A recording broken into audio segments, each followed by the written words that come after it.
देश में HMP virus के मामले आने के बाद हिमाचल सरकार भी अलर्ट हो गई। हिमाचल प्रदेश के स्वास्थ्य मंत्री डॉक्टर धनीराम शांडिल ने प्रदेशवासियों को आश्वस्त किया है कि स्वास्थ्य विभाग ह्यूमन मेटान्यूमोवायरस HMPV की स्थिति से निपटने की पूरी तैयारी है। उन्होंने कहा है कि HMPV एक आम वायरस है जिसकी पहली बार 2001 में पहचान की गई थी और घबराने की कोई ज़रूरत नहीं है। उन्होंने लोगों को सतर्क रहने और लक्षण को देखते हुए नज़दीकी स्वास्थ्य केंद्रों पर जाने की सलाह दी। एक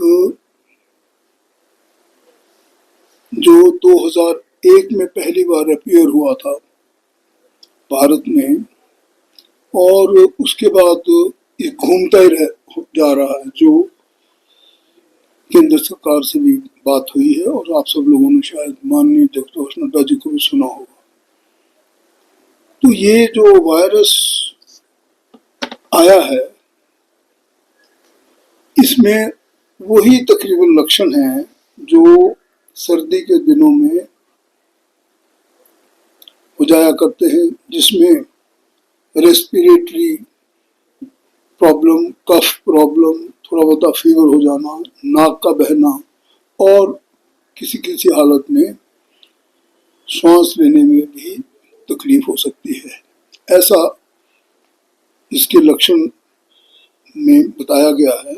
मैं समझता हूँ कि फिर भी इसके बावजूद, जैसे मैंने आपको कहा कि भारत सरकार ने कहा कि एक सामान्य वायरस है, इससे घबराने की आवश्यकता नहीं है। मैं भी रिपीट करता हूँ कि इस वायरस से इसी प्रकार के इन्फेक्शन होते रहे हैं, जिसका जैसे मैंने कहा खांसी, बुखार, नाक बंद होना, गंभीर मामलों में सांस का फूलना इत्यादि, और कभी कभी छोटा निमोनिया भी हो सकता है। तो इन सब चीज़ों के लिए हमने एडवाइजरी हर लेवल पे इशू कर दी है। जो हमारे प्रिंसिपल, CM और जो अधिकारी वक्त, मैंने आज भी उनकी इमरजेंसी मीटिंग ली कि हमें अपनी ओर से पूरे लोगों को एडवाइजरी इशू कर देनी है। जिनको नहीं भी दी, वैसे एडवाइजरी रात को ही सबको इशू कर दी गई है।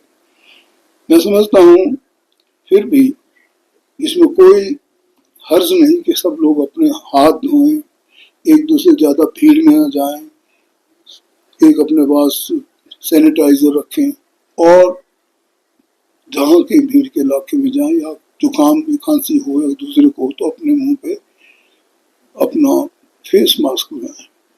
मैं समझता हूँ इन सब चीज़ों को अगर कोई ज़्यादा ही किसको डाउट हो तो नज़दीक के हेल्थ सेंटर में अपनी चेकिंग भी कराए। मेरा लोगों से यही कहना है।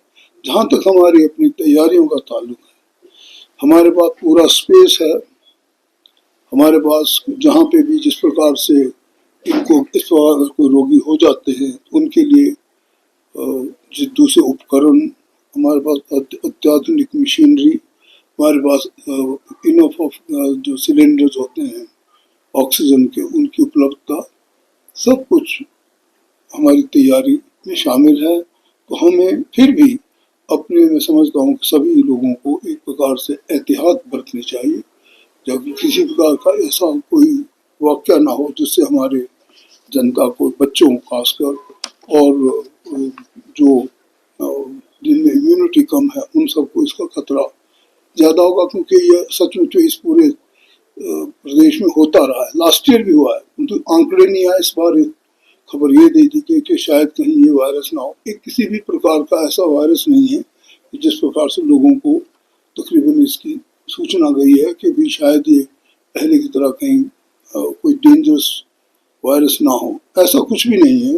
ऐसा वीडियो से जुड़े रहने के लिए धन्यवाद। हमारे चैनल को सब्सक्राइब कीजिए अभी।